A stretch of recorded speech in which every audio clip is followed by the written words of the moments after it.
This is bullshit. This is bullshit. How? Yeah, you end up panana Maratik Marara. Hey? What nonsense? Hey? My wife who won't get Chairperson lady. President Legion of Mary. Senior Presidium. Eh? And you should know Mary him. The Prama walk, but I get the SCB to let him go. CBIU. ESCO member CBIU. And me, Congress 13, Kamwo. Celebuzu. Marriage wedding. Oh, that is what is it? Panatic wedding. President in the Panano Nelu Banabia. On again to Naganu. President to the Gubaleham Gakrea. How? Basaram Church, men on Gikwele, father. You couldn't hold the reverend. You have a Yabasa church. You heard it. How? Mambrasma Boganya. If only you marry money, honey, the father name on a G clock. Oh, no, no. I'm saying why go Ngwa, issue, neighbor, Nashin Apala heated him, he then nanum, he then one net paginania, he's so doing. One day I never anywhere. I'll tell you who move well. You look at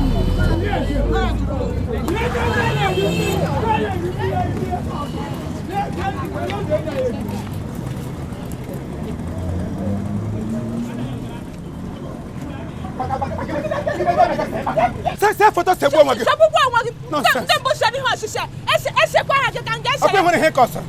Amusu, you've seen what you've caused? Akwe mo he cost.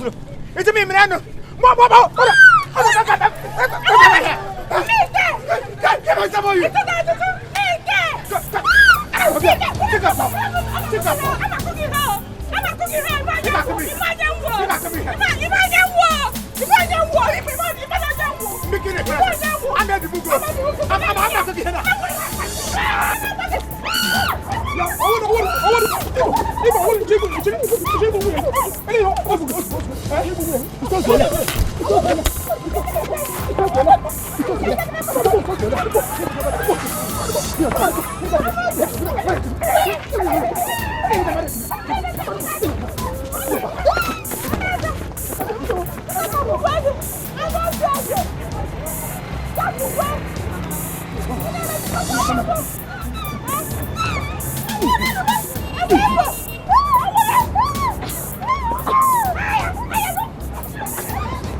You had nonsense in the Queba.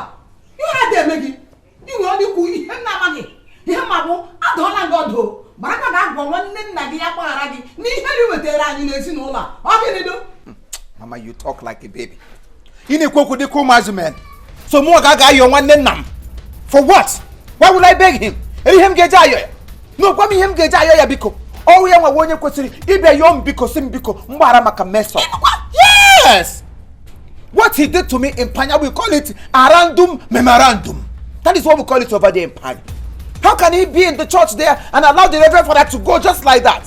Why is he my uncle? Why is he representing my father? Oh, Bruno, Papam. Papam, and what he came home. Papam Gano, your father. Talk to him. Tell him about bringing of tithes. Tell him so many sweet words that will make him to remain. Una hapuga father yapo. Keep an gana crom. Mechegono nonsense, I know. Mechegono. Ito feli shi to foborogo. Ika na wo mad prapra no loka. Putebe na efuere ejuru go no. Bara akwa oso ga yo nwanne nna gi. Ki hichapa anyi ihe ni mere anyi. Onwudikwu ihe oso m nwere igwa gi. Ina ani ya. I'm even angry with you. Mama, I am supposed to. In fact, if you were not my mother, I would have. I can't tell him what mom. Yes. You did not play your role as a mother. A good mother supposed to give sit a father down. Na korea kokonne na nwa korea kokofara na parishioner. Gini na ba na pankata. You know what you moko no mu umu ihe ndi geje abanye offering. So that father can remain and wait for your son. Giga nga ha kwashi nkete. Why don't you can marriage? You allow father to go, and you are here. You're telling me to go and beg anybody. You want to drogini?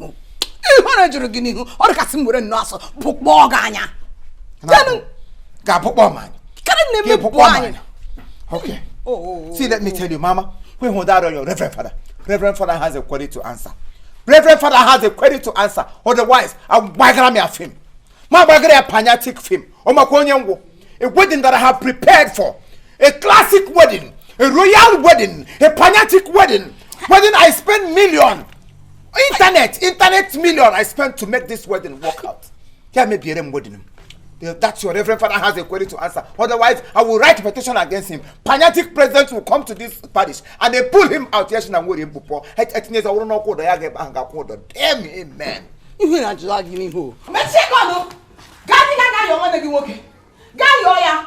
Nwojo. Tawo na hu mo nwazo. Ama mi hezuru woni beribe. Ki na me for hare na gari. Yo ti me bezi nula. Were anyi wo pra wo anyi na ala. Hey! Imo awu ni na tara ni sigi. Ika na sigi megwom. Hey! Mo wa ni be ngachi. Celebuzu marriage. Marriage ina kwato obuki marriage maka. Imo. Sister Margaret. Owa agbamakwụkwọ na-eyighị eyi. Elekwele tunu shi dewe ndị mmadụ. Dewekwa mụ amụ n'onwe m. Dewe anyị na church. Nkwugide kwuchi oziọma. Kwuchi oziọma niile nkwu na church. Gbati oziọma m. Nke m nọ na-eche unu, were anya na-eche unu. Sister Margaret, nke nwa akwụkwọ na onye Mary League. Ọ na ịmadụ ete esi akwa njike wedding. Elu tunu shi were udiri ihure nke a tee onwe unu n'ihu. Agbala m unu si unu ihe njike marriage ahụ dị ihe a na-eme a na-etechasị ụmụ ihe ndị anụnwa na-egbu oge.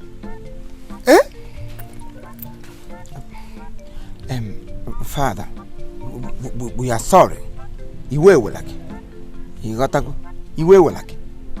Obro fort. Obro mkosinaka. I want a lot of disappointment. Total disappointment. Mandige sini. Mandige bitemoto. Mandige menkos. Honey, they disappointed me. I don't know what is wrong with our people here. Over there in Panya Bembi, it's not like this. President Panya promised me he was gonna come. I know they check able to plane. My hand. President Panya. Okay, Father, please, we are sorry. Can you give us, just have mercy on us? Because in some time, I'm my large pan before my visa had liquidated. Can we keep more say support? Yes. Can we date us again?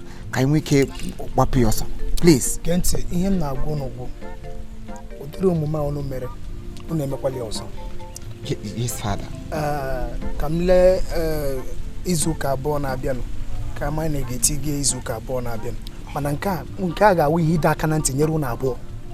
Una anwakwa na anwa no diri yedi otu ofuma. Gbanu mbo din show na no haziri eni no kwesere ya hazi. Hazi eni ofuma. If you fail to plan, you plan to fail. Father, Alana kwa ya baruru gena si panya. Chirigodi. Father biko 2 weeks ahụ kwuru okwu ugba. O tara aka. Em jisi wan so tara aka. E masa wom chairperson late bụrụkwa president ndị legion. Mo otu m ga-eshi nọgide n'ụlọ ugba. Ọnwụnwa bịara m. M ga-aga n'ime ọnwụnwa. Yeah, kapatukona ya kana date. 2 weeks is a bit far for me. Audio court. Obuni ige wetutu kwa aka. I'm Nathan. I know how busy you are this time. You know, we're a business tycoon. I'm a business person. You know, I see. I don't mind. I'll go to morning mass, evening mass, afternoon mass. I'll go to dream benediction. We can just come. That's all matters. I do say Panyaya was a fix with president in there, Panya and all the rest of them, isn't it?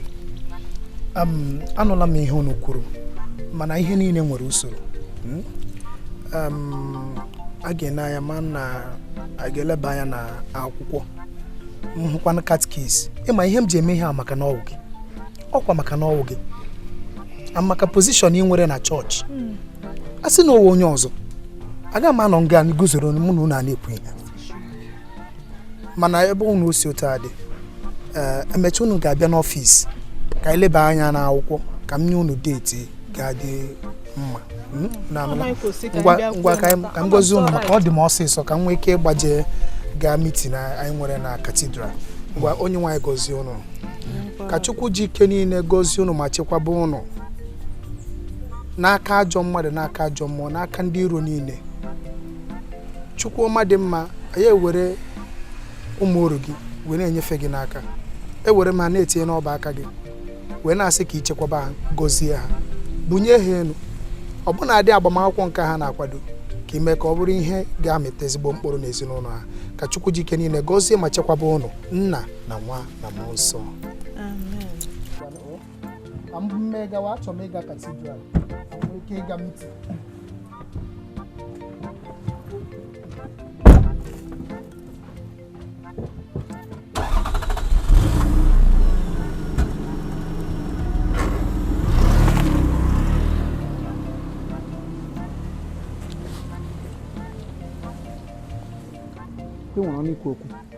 Akwa ị nwere ọnụ ikwu okwu so na mbara gị nkịtị gba gị ime ha ọnụ you open your dirty mouth ọnụ na-eji eri sheri wee gwa m okwu enyi ha are you okay? A na-akọ ihe bere gị na nga maka nwụrụ gị mama agwụla gị mmechi ọnụ akọ gị ihe dịrị mkpa gị na-ebe asị president of anya president of tamgbe ịkpọrọ president of anya ele gị ahụ eji ole nne gị kọkọrọ. I'm a fanatic personality. I'm a fanatic citizen. You don't dare talk to me anyhow. You got one more quote issue like I'm fanatic citizen. Panya president na on my phone. He is my boy. He is my boy. You are the cause of all this, Julie. That was why we were late into the church. Me, yeah, man. You question maka onye ụlọ ụwa kpọrịkwa mmadụ a sị ihe eji nye deti wụsị maka agwọ m chairperson late awụ president Mary League ka m wee exco member CBI Congress starting ka m wee lead ka oge susopụ ka mụọ ji eri otu ọrụ ọmụsha nwụrụ anwụ. Tell your father I will come in the evening. Tell your father gonna leave you, tell your father.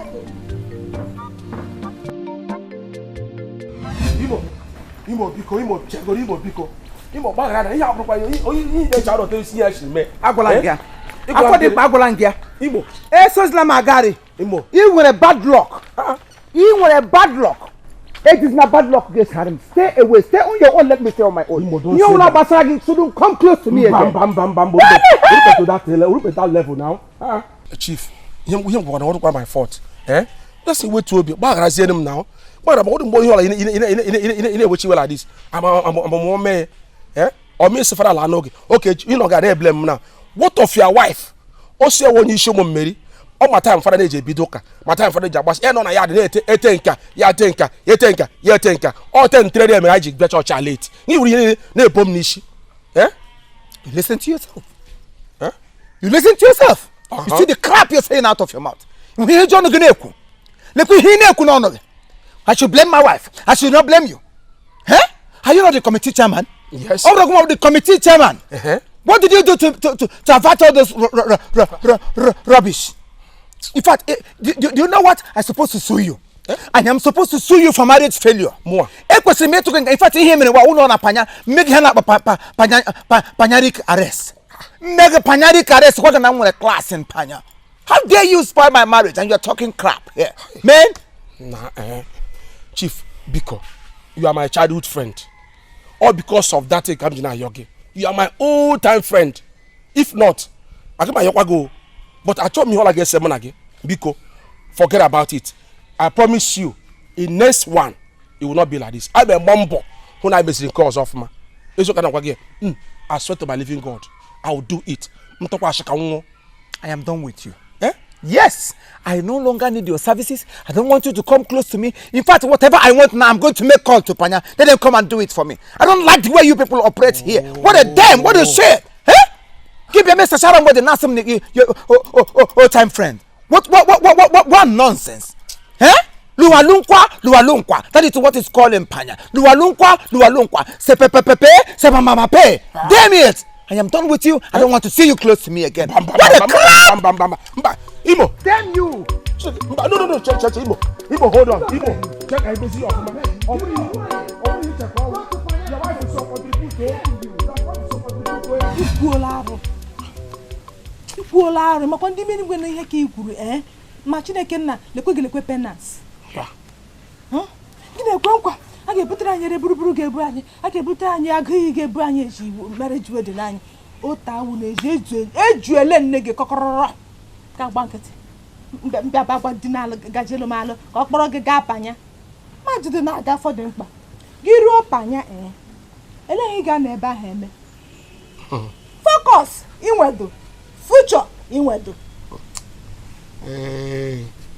ụdị aja ka eji menweta ọ na-emecha m n'ime ahụ eziokwu maka nwa gị eziokwu ihe mere mbụ agịda eme ọzọ asfọ ịgba mbọ agbakwara mbọ otu ike m ha mana asọ megị ma chi ekwe ndị ụta atana ya agbalịrị m ka ihe ya ga ọfụma mana ọ bụ ochiri dị ka anyị were otu ahụ mana ihe m na-ayọ gị na sista ma gị ọwụ na inwe ike maka Chineke kere m na abụọ inwe ike ihe ọ dịghị ya ekweta kpọrọ m ga-apanya hapụkwa ọnọdụ ga-agbanwe ịma ndị mmadụ be ha sa afọ dị mkpa mbụ onye nri mbụ onye afọ nri mmere ike na m enwere sez first na m enwere sez to God imepe brain m ihe niile m ga brain boss bụ ihe ji n'ime ọbụrụ m mgbepụta m ga-apanye wepụta ya ihe ụzọ ihe abụọ otu eme yọra m ya ọ gwụchara m na yọra m ya ọwụ naanị brain boss ọtanetọ nọ n'ime ọ chajikwa n'elu chaji ala ihe hatụkwa gị ha brain boss ejide ihe mere mmadụ akụ ya ọnụ o jiri ihe mere mmadụ gaa m ha ọrụ m imere onwe m ọtụchukwu siri chee yọrọ m dịghị ihe m si ya yọọ yọra m ya biko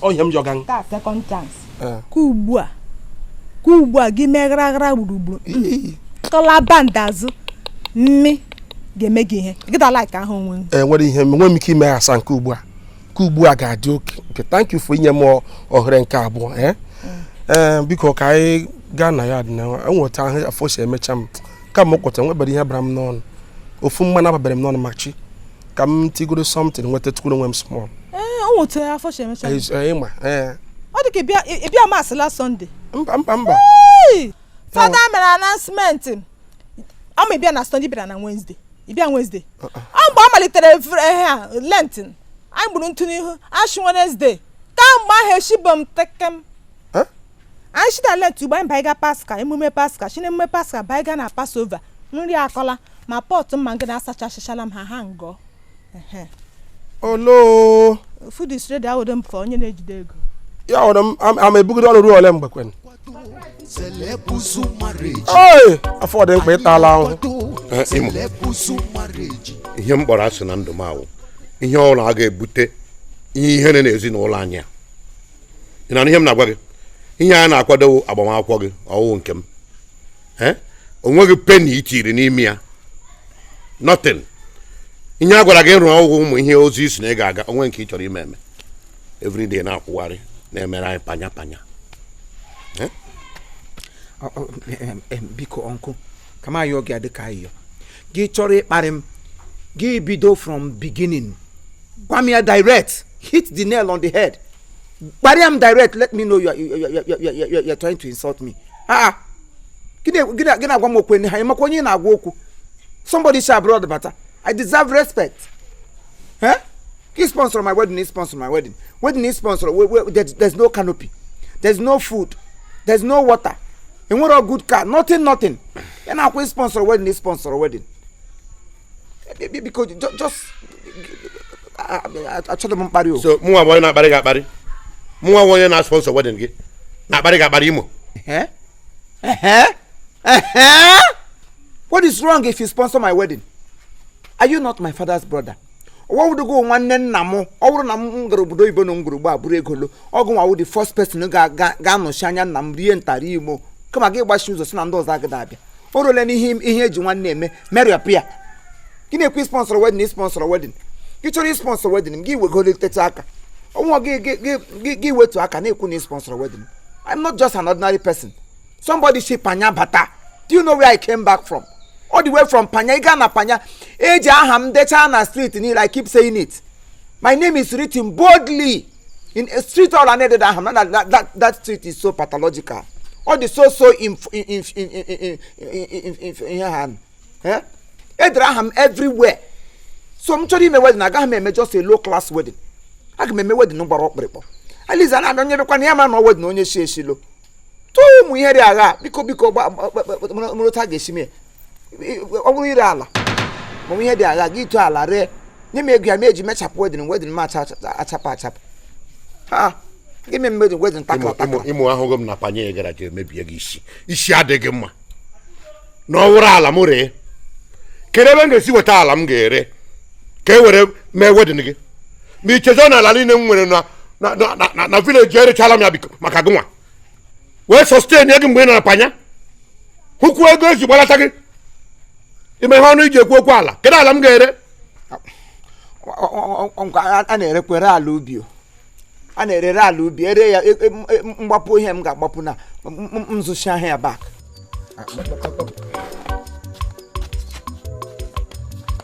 ịmapụ ihe ị ga-ememe ya ọkwa you can't just walk out on me like that o unu eduputekwara m n'ụzọ sonye ọkụ wedị na aga m emekwa emechapụ ụwa n'olu m echikwa m eshilo awụrụkwa m onye home branch awụrụkwa m home base akwa m onye ablọd mekwanụ ka mmechapụ wedị na ọkwụchapụ dịka ote m siri bata unu were sụwa agụ m niile n'ụwa ya n'ala a na-ere ala mgbe unu rere ala unu gwara m agwa unu gụda ala niile resịcha ya mgbe m ga-ejide ala eme ezigbo ihe agụda ahụ ala ga-ele kama sịrị ezinu asa ibi n'elu anyị bie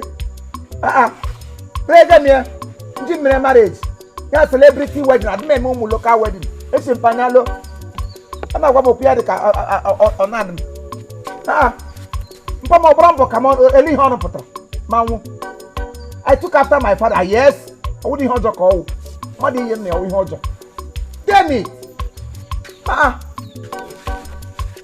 oh man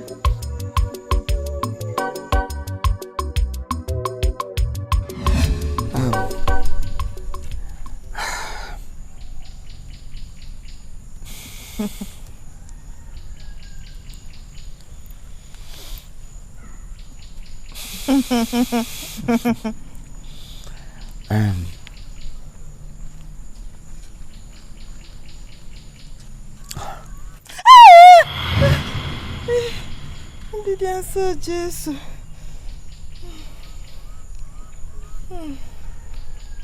Anyway, that's by the way. Enwe hem chọrọ ka ime. Nwe hem chọrọ ka mụ na gị abụọ ka ime. Gị ga like ya. Mụ nwakwa ga like ya. Anyị ga like ya. Yeah.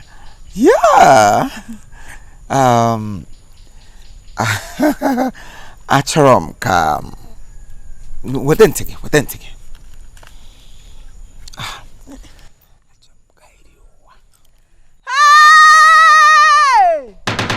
nkasi obi ndị nọ n'afụfụ mere anyị ebere. What's that?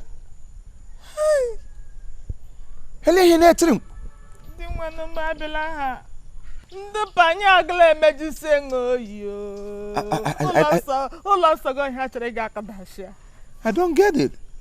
Ihe itigere m what is wrong in what I said? Kiri here in Johnny Hemko. Li na-etiri m mba biko emetụbile m mbụ ka ahụ uke mbụ adabile m nwoke nso ka abụọ ka atio Babylon m agbashiri m ihe were ki ya deja na sakrisi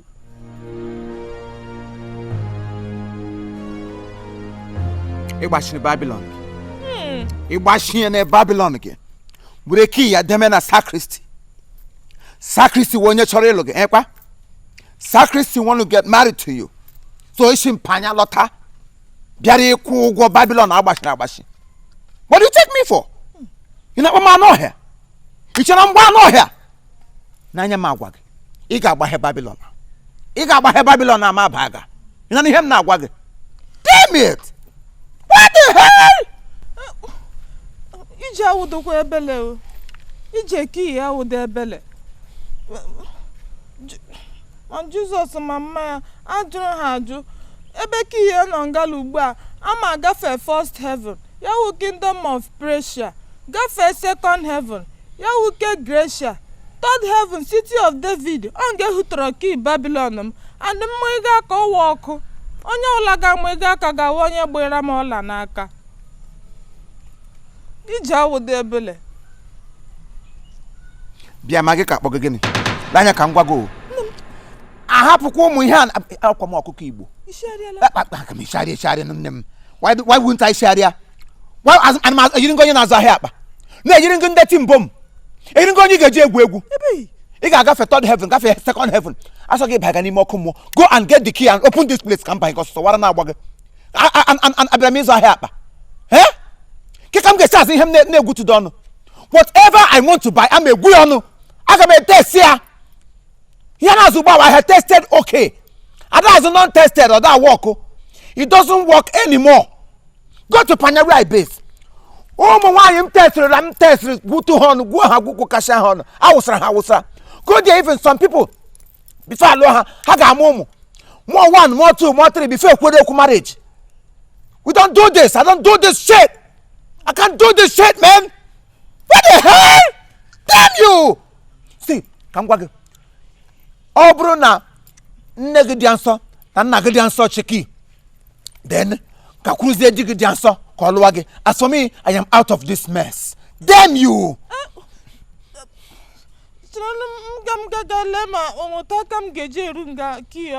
Better for you. Woku go rie maka go rudia. Ihe ma okwe huru uza. Aga ma baiga. Wo mini, wo kora ihe ọma. Tupu I will jump into this marriage. Let me sound it as a warning to your hearing. Do as I say, otherwise, no marriage. Damn it! I will do as you say. That is it, man! Damn you! Move it. Move it! Move it!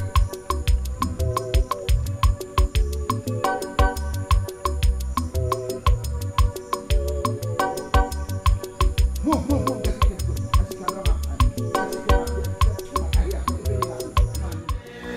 All right, thank you very much. This is Chief Imo and his crew. We beg all of you to keep subscribing to our channel, Chief Imo Comedy on YouTube. As you do that, God will bless you. God will bless you. Hip, hip, hip. Hooray!